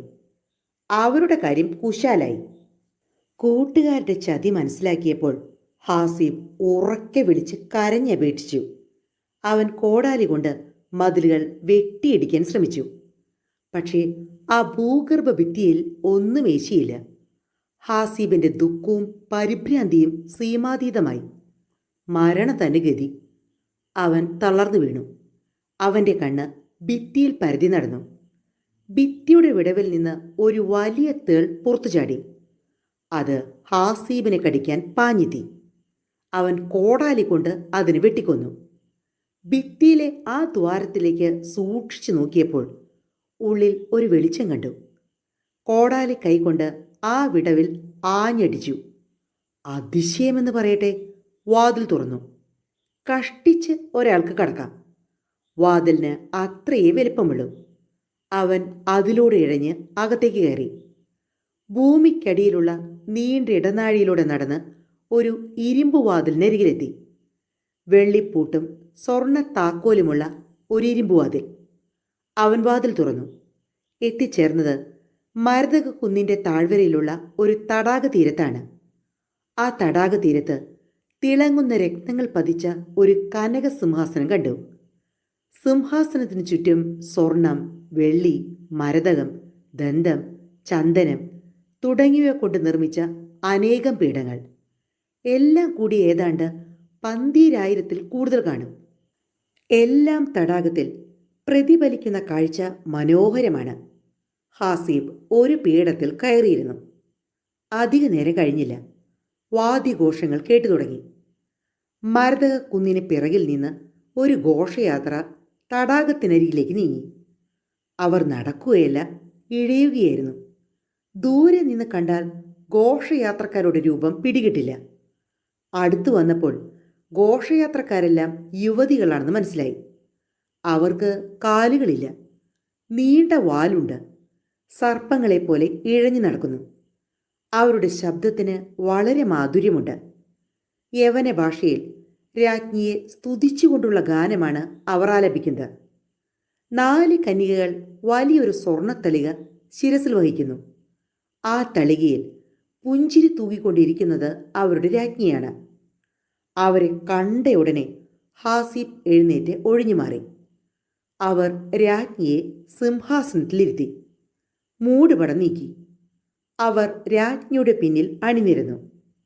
നാഗകന്യകകൾ പീഠത്തിലിരുന്നു. അവർ രാജ്ഞിയെ സ്തുതിച്ചു പാടി. രാജ്ഞി അകലെ മാറി നിൽക്കുന്ന ഹാസീബിനെ കണ്ടു. അവൾ ദയാപൂർവം അവനെ അരികിലേക്ക് വിളിച്ചു. അവൻ പേടിച്ച് വിറച്ചുകൊണ്ടാണ് അടുക്കിലേക്ക് ചെന്നത്. രാജ്ഞി ഹാസീബിനെ അരികിലിരുത്തി. ഭൂമിക്കടിയിലുള്ള എൻ്റെ രാജധാനിയിലെത്തിയ നിനക്ക് സ്വാഗതം. ഭാഗ്യം കൊണ്ടാണ് നീ ഇവിടെ എത്തിച്ചേർന്നത്. നിന്റെ പേരെന്താണ്? ഭയപ്പെടാതെ പറയൂ. ഞാൻ യാമ്ലിക രാജ്ഞിയാണ്. ഈ നാഗകന്യകകൾ എൻ്റെ പ്രജകളും. പറയൂ, നീ ആരാണ്? എന്തിനിവിടെ വന്നു? ഇതെൻ്റെ വർഷകാലത്തെ ആസ്ഥാനമാണ്. വേനൽക്കാലത്ത് ഞാൻ ഈ സ്ഥലമിടും. കാഫ് പർവ്വതത്തിലേക്ക് മാറും. ഹാസീബ് യാമ്ലിക രാജ്ഞിയുടെ വലതുവശത്ത് മരതകം കൊണ്ടുള്ള ഒരു പീഠത്തിലിരുന്നു. എൻ്റെ പേര് ഹാസീബ് എന്നാണ്. ദാനിയൽ എന്ന അതിബുദ്ധിമാനായ പണ്ഡിതനാണ് എൻ്റെ പിതാവ്. അദ്ദേഹം ചർമ്മമടഞ്ഞു. എനിക്ക് വേണമെങ്കിൽ യോഗിവര്യനോ വ്യാപാരിയോ ആകാമായിരുന്നു. പക്ഷേ വിറകുവെട്ടുകാരനാകാനാണ് ഞാൻ ആഗ്രഹിച്ചത്. തുടർന്ന് ഹാസീബ് തൻ്റെ കഥകളെല്ലാം പറഞ്ഞു. ഹാസീബിൻ്റെ കഥ യാമ്ലിക ശ്രദ്ധാപൂർവം കേട്ടു. എന്നിട്ട് പറഞ്ഞു, ഹാസീബ്, നിനക്ക് വിശപ്പും ദാഹവും തോന്നുന്നില്ലേ? അവൾ തൻ്റെ പ്രജകളുടെ നേരെ തിരിഞ്ഞ് ആംഗ്യം കാട്ടി. അവർ ഒരു സ്വർണ്ണത്തളിക നിറയെ മുന്തിരിയും മാതളപ്പഴങ്ങളും മറ്റ് പലതരം പഴങ്ങളും ഹാസീബിൻ്റെ മുമ്പിൽ കൊണ്ടുവന്നു വെച്ചു. മാണിക്യം കൊണ്ടുള്ള പാത്രത്തിൽ മധുരപാനീയം നൽകി. യാമ്ലിക പറഞ്ഞു, വിശ്രമിക്കൂ. എൻ്റെ രാജ്യത്ത് നിനക്കൊരു ക്ലേശവും ഉണ്ടാകില്ല. ഞങ്ങളുടെ കൂടെ കുറച്ചുനാൾ താമസിച്ചാൽ ഞാൻ നിനക്ക് നല്ലൊരു കഥ പറഞ്ഞു തരാം. നിനക്കത് പിന്നീട് ഒരിക്കൽ പ്രയോജനപ്പെടും. അങ്ങനെ യാമ്ലിക രാജ്ഞി തൻ്റെ പ്രജകളോടും ഹാസീബിനോടും യവന ഭാഷയിൽ ഒരു കഥ പറഞ്ഞു. ബനു ഇസ്രയേൽ രാജ്യത്ത് പണ്ടൊരു രാജാവുണ്ടായിരുന്നു.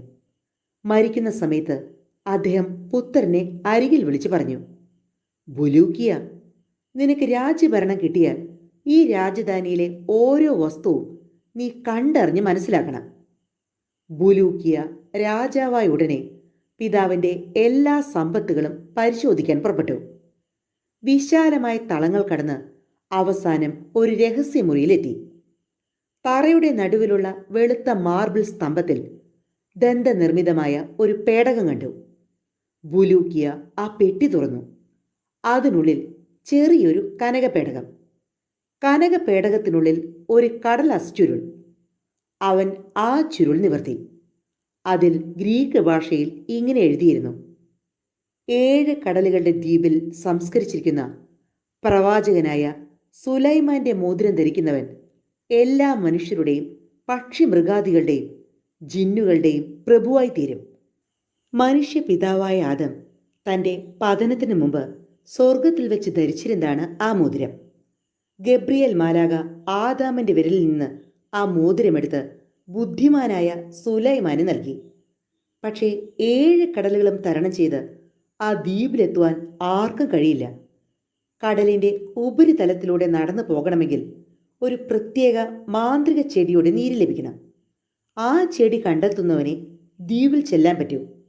ആ ദിവ്യസസ്യം യാമ്ലിക രാജ്ഞിയുടെ ഭൂഗർഭത്തിലാണ് വളരുന്നത്. അത് അവൾക്ക് മാത്രമേ അറിയാവൂ. ആ രാജ്ഞിക്ക് ചെടികളുടെയും പൂക്കളുടെയും ഭാഷ അറിയാം. അവയുടെ നന്മയും തിന്മയും ഉപയോഗങ്ങളും എല്ലാം അറിയാം. അതുകൊണ്ട് മോതിരം ആഗ്രഹിക്കുന്നവൻ ആദ്യം യാമ്ലികയുടെ സമീപത്തേക്ക് ചെല്ലണം. അവസാനം ആ മോതിരം കണ്ടെടുക്കുന്നവൻ സകല ജീവജാലങ്ങളുടെയും പ്രഭുവാകും. മാത്രമല്ല, ഇരുട്ടിൻ്റെ രാജ്യത്തെത്താനും അവന് കഴിയും. അവിടെയാണ് ജീവിതത്തിൻ്റെ ജലധാര. ആ ജലം കുടിച്ചാൽ സൗന്ദര്യവും യൗവനവും ബുദ്ധിയും അമരത്വവും സിദ്ധിക്കും. ബുലൂക്കിയ രാജകുമാരൻ രാജ്യത്തുള്ള എല്ലാ വിദ്വാൻമാരെയും യോഗീവര്യന്മാരെയും പുരോഹിതന്മാരെയും വരുത്തി. യാമലികയുടെ ഭൂഗർഭ രാജധാനിയിലേക്ക് എങ്ങനെ എത്തിച്ചേരാമെന്ന് ആലോചിച്ച് എല്ലാ കണ്ണുകളും അഫാൻ എന്ന ബുദ്ധിമാന്റെ നേരെ തിരിഞ്ഞു. അദ്ദേഹം എഴുന്നേറ്റ് നിന്നു. രാജാവ് ചോദിച്ചു, അഫാൻ, അങ്ങേക്ക് ആ ഭൂഗർഭ രാജധാനിയിലേക്കുള്ള വഴി കാട്ടിത്തരാനാകുമോ? തീർച്ചയായും. അതായിരുന്നു ആഫാന്റെ മറുപടി. ബുലൂക്കിയ രാജ്യഭാരം തൽക്കാല മന്ത്രിയെ ഏൽപ്പിച്ചു. രാജകീയ വേഷം മാറ്റി ഒരു തീർത്ഥയാത്രക്കാരന്റെ വേഷം ധരിച്ചു. അദ്ദേഹം ആഫാൻ എന്ന പണ്ഡിത ശ്രേഷ്ഠന്റെ കൂടെ നഗരത്തിൽ നിന്ന് പുറപ്പെട്ടു. അവർ നടന്ന് നടന്ന് മരുഭൂമിയിലെത്തി. മരുഭൂമിയിൽ ഒരിടത്തെത്തിയപ്പോൾ അഫാൻ പറഞ്ഞു, ഇതാണ് ശരിയായ സ്ഥലം. ഈ സ്ഥലം നമുക്ക് വഴികാട്ടിത്തരും. അഫാൻ മണലിൽ ഒരു മാന്ത്രിക വൃത്തം വരച്ചു. എന്തോ ചില മന്ത്രങ്ങൾ ജപിച്ചു. ഉടനെ എന്റെ രാജധാനിയിലേക്കുള്ള വഴി തുറന്നു. അവർ രണ്ടുപേരും ആ വഴിയിലൂടെ ഈ തടാകത്തിലെത്തി. ഞാൻ അവരെ വളരെ ആദരവോടെ സ്വീകരിച്ചു. എല്ലാ സന്ദർശകരോടും ഞാൻ അങ്ങനെയാണ് പെരുമാറുക. അവരുടെ വരവിന്റെ ലക്ഷ്യം എന്നെ ധരിപ്പിച്ചു. അവരെ ഞാൻ സുവർണ തളികയിലിരുത്തി ഈ മരതക തടാകത്തിലെത്തിച്ചു. ഞാൻ ഒപ്പം നടന്നപ്പോൾ ചെടികളും പുഷ്പങ്ങളും അവരുടെ ഭാഷയിൽ സംസാരിക്കാൻ തുടങ്ങി. ഞങ്ങൾ നടന്നു നടന്ന് ഏതോ ഒരു ചെടിക്കൂട്ടത്തിനരികിലെത്തി. ആ ചെടിയിലെ പൂക്കൾ അവയുടെ ചോരുവാക്കൊണ്ട് ഗാനം മൂളി. അത്ഭുതകരമാണ് എൻ്റെ ജീവരസം. അത് പുരളുന്ന പാദങ്ങൾക്ക് സമുദ്രത്തിനു മീതെ നനയാതെ നടക്കാം. നിങ്ങൾ ആഗ്രഹിക്കുന്ന ചെടി ഇതാണ്, ഞാൻ എൻ്റെ അതിഥികളോട് പറഞ്ഞു. അഫാൻ കുറെ പുഷ്പങ്ങൾ പറിച്ചെടുത്തു. ആ പൂക്കൾ പിഴിഞ്ഞ ചാറ് ഒരു വലിയ കുപ്പിയിലാക്കി. ഞാൻ അഫാനോട് പറഞ്ഞു, ബുദ്ധിമാനായി വൃദ്ധൻ, നിങ്ങൾ രണ്ടുപേരും സമുദ്രം തരണം ചെയ്യാൻ ആഗ്രഹിക്കുന്നത് എന്താണ്? മാന്യരാജ്ഞി, 7 കടലുകൾക്കപ്പുറത്തുള്ള ദ്വീപിൽ സുലൈമാന്റെ മോതിരമുണ്ട്. അത് കൈവശമാക്കലാണ് ഞങ്ങളുടെ ലക്ഷ്യം. സകല ജീവജാലങ്ങളുടെയും നാഥനായിരുന്നു സുലൈമാൻ. നിങ്ങൾക്കറിയില്ലേ, സുലൈമാന് മാത്രമേ ആ മോതിരം ധരിക്കാനാകൂ എന്ന്. എന്നെ വിശ്വസിക്കൂ അഫാൻ, ഞാൻ പറയുന്നത് ശ്രദ്ധിക്കൂ. ബുലൂക്കിയ രാജകുമാര, ഈ അപകടം പിടിച്ച യാത്ര ഉപേക്ഷിക്കൂ. ഈ കാൽവെപ്പ് നല്ലതിനല്ല. നിങ്ങളിതാ ആ ചെടിയുടെ നീര് അല്പം കഴിച്ചുകൊള്ളൂ. നിങ്ങൾക്ക് നിത്യ യൗവനം ലഭിക്കും. പക്ഷേ അവർ എൻ്റെ വാക്കുകൾ കേട്ടില്ല. അവർ യാത്ര പറഞ്ഞ് വന്ന വഴിയെ അപ്രത്യക്ഷരായി. യാമലിക നിശബ്ദയായി. രാജ്ഞി ഒരു മുന്തിരി പഴമെടുത്ത് തിന്നു. ഒന്ന് ഹാസീബിന് നീട്ടിക്കൊണ്ട് പറഞ്ഞു, ബുലൂക്കിയുടെ സാഹസയാത്രയെക്കുറിച്ച് വിവരിക്കുന്നതിന് മുമ്പ് കാഫ് പർവ്വതത്തിലുള്ള എൻ്റെ രാജ്യത്തെക്കുറിച്ച് അറിയണമെന്നുണ്ടോ? അതിൻ്റെ വലിപ്പം, കിടപ്പ്, സംസാരിക്കുന്ന സസ്യങ്ങൾ, നാഗകന്യകകൾ, ഇവയെക്കുറിച്ചെല്ലാം ഞാൻ വർണ്ണിക്കട്ടെ. മരതക പാറയിലാണ് കാഫ് പർവ്വതം കിടക്കുന്നത്. ആ പാറയുടെ പ്രതിഫലനം കൊണ്ടാണ് ആകാശത്തിന് ശ്യാമളവർണ്ണം ലഭിക്കുന്നത്. ജിന്നുകളുടെ തലസ്ഥാനമായ ജിന്നിസ്ഥാൻ അവിടെയാണ്. ആനറാഞ്ചി പക്ഷികൾ വസിക്കുന്ന വൈഡ്യൂര്യ താഴ്വരയും കാഫ് പർവ്വതത്തിലാണ്.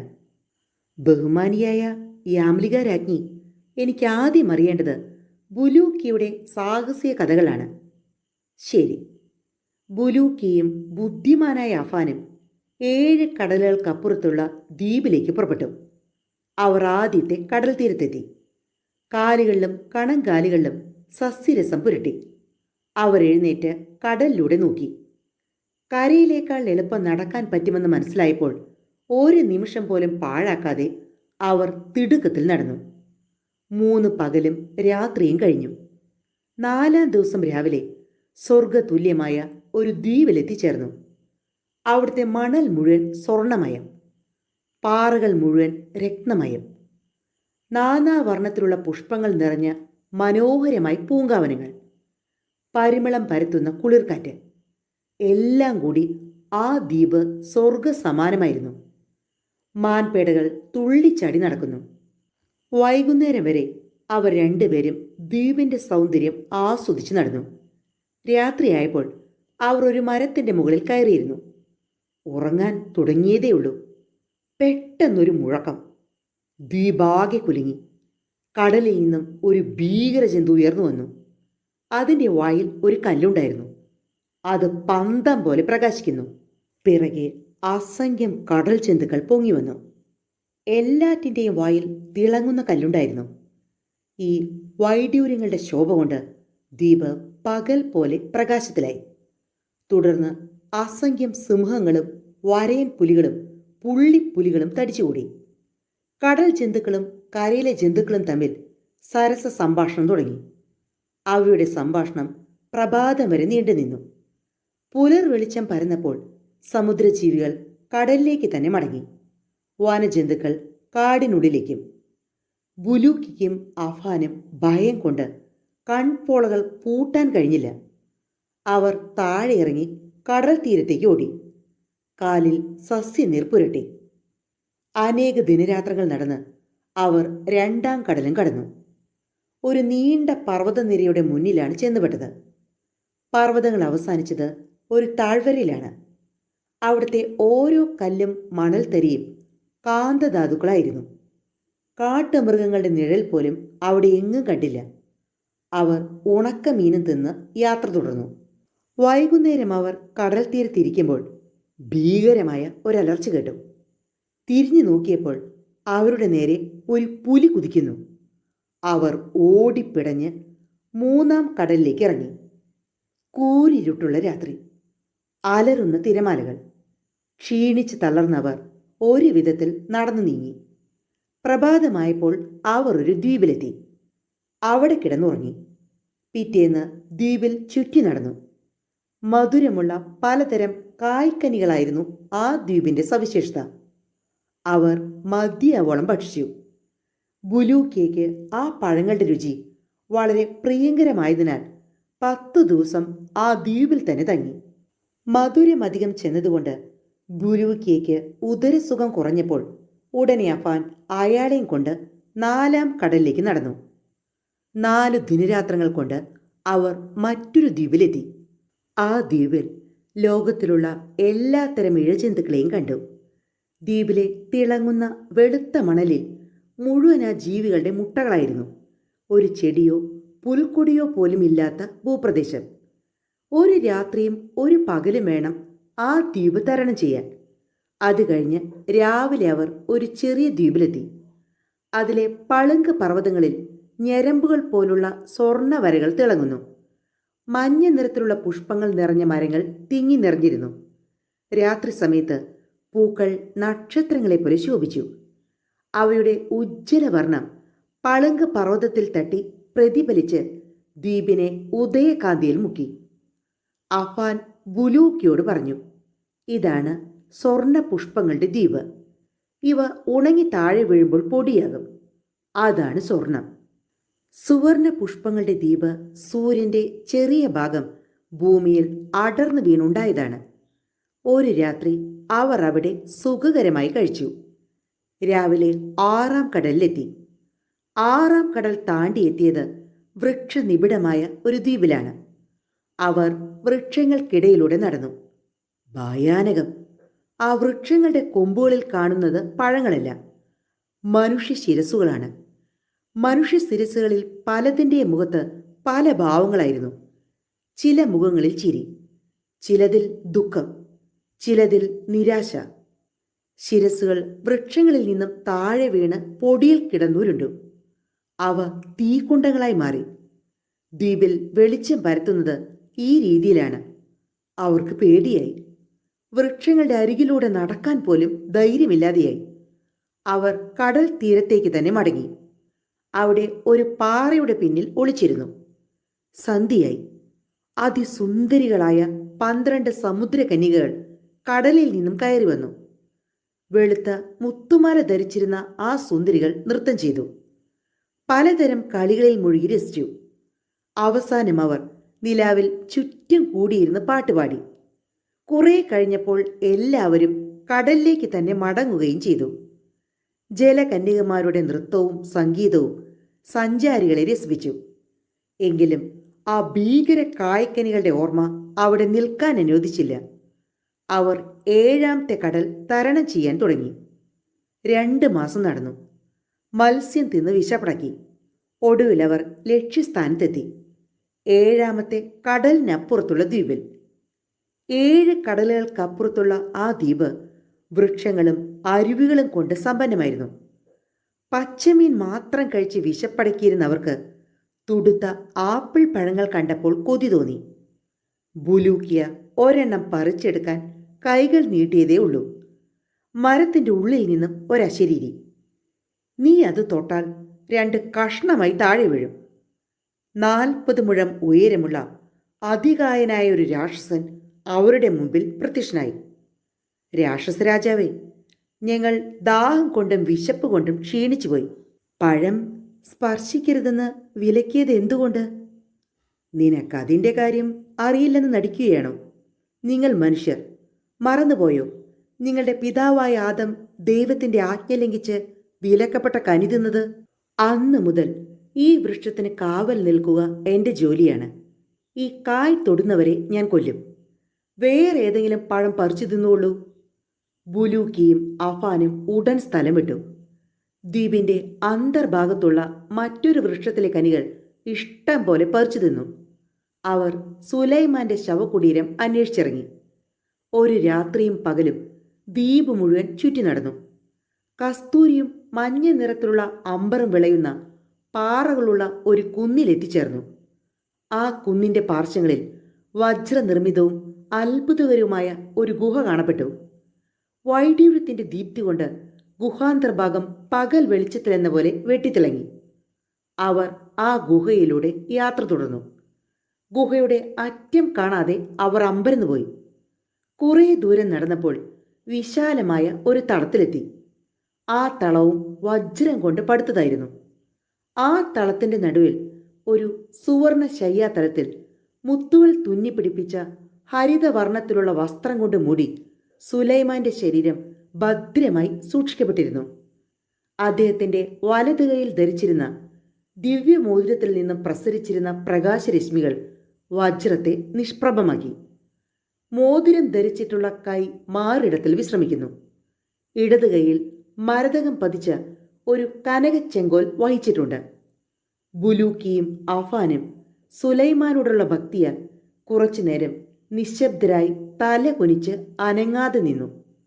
ഒടുവിൽ അഫാൻ ബുലൂക്കിയോട് പറഞ്ഞു, നാം ഈ യാത്രയിൽ അനവധി ആപത്തുകൾ തരണം ചെയ്തു. അവസാനം ലക്ഷ്യത്തിലെത്തിയിരിക്കുകയാണ്. നാം തന്നെ പ്രവാചകനെ സമീപിക്കാം. ഞാൻ പഠിപ്പിച്ച മന്ത്രവാക്യങ്ങൾ ഉരുവിട്ടുകൊണ്ട് അങ്ങ് ഇവിടെ ഇരിക്കൂ. മന്ത്രം നിർത്തരുത്. തണുത്തുറച്ച ആ വിരലിൽ നിന്നും മോതിരം മൂരിയെടുക്കാൻ ആ മന്ത്രം ചൊല്ലിയാലേ സാധിക്കൂ. ബുലൂക്കിയ മന്ത്രസൂക്തങ്ങൾ ഉച്ചരിക്കാൻ തുടങ്ങി. അഫാൻ മോതിരമെടുക്കാൻ കൈനീട്ടി. പക്ഷേ ബുലൂക്കിയ പരിഭ്രമത്താൽ മന്ത്രവാക്യങ്ങൾ പിറകോട്ടുള്ള ക്രമത്തിലാണ് ഉച്ചരിച്ചത്. ആ തെറ്റ് അഫാന്റെ മരണത്തിന് ഹേതുവായി. മേൽത്തട്ടിൽ നിന്നും ഒരു തുള്ളി വജ്രദ്രാവകം അഫാന്റെ ദേഹത്ത് വീണു. ഒരു നിമിഷത്തിനുള്ളിൽ അഫാന്റെ ദേഹം എരിഞ്ഞു ദഹിച്ചു. അഫാന് കിട്ടിയ കഠിന ശിക്ഷ കണ്ടപ്പോൾ ബുലൂക്കിക്ക് ഭയമായി. അവൻ സമുദ്രതീരത്തേക്ക് ഓടി. കാലിൽ സസ്യരസം പുരട്ടാൻ നോക്കിയപ്പോഴാണ് അഫാനോടൊപ്പം സസ്യനീർ നിറച്ച ആ കുപ്പിയും ചാരമായ വിവരം ഓർമ്മ വന്നത്. ബുലൂക്കിയ ഞെട്ടിവിറച്ച് താഴെ വീണു. ഇനി എന്തു ചെയ്യും? ഞാൻ ആ രാജകുമാരനെ എത്ര പ്രാവശ്യം വിലക്കിയതാണ് ഈ സാഹസകൃത്യത്തിൽ നിന്ന്.